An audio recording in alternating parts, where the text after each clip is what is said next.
जय जगन्नाथ, जय जगन्नाथ। इस जगन्नाथ रथ यात्रा में गोवा सरकार की तरफ से और गोवा के लोगों की तरफ से मैं सभी जगन्नाथ भक्तों का बहुत बहुत अभिनंदन करता हूं।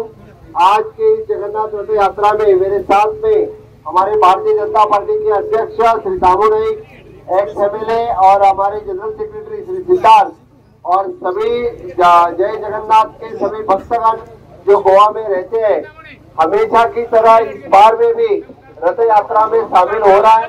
मैं उनका बहुत बहुत अभिनंदन करता हूँ और मुझे बड़ा उत्साह हो रहा है कि इस साल जगन्नाथ के चारों द्वार खुल गए हैं।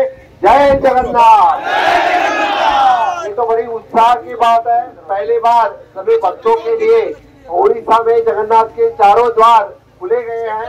आप लोग यहाँ पे रह रहे, मैं बस यही कहूँगा कि इसी तरह से आप गोवा के बीच में जो घुल मिल गए हैं वही शांति बनाए रखे, गोवा के डेवलपमेंट में हमेशा पार्टिसिपेट हो। इतना ही कहते हुए जय जगन्नाथ जी का आशीर्वाद आप सभी लोगों के ऊपर सदा बना रहे, बस यही मेरी जगन्नाथ जी से प्रार्थना है।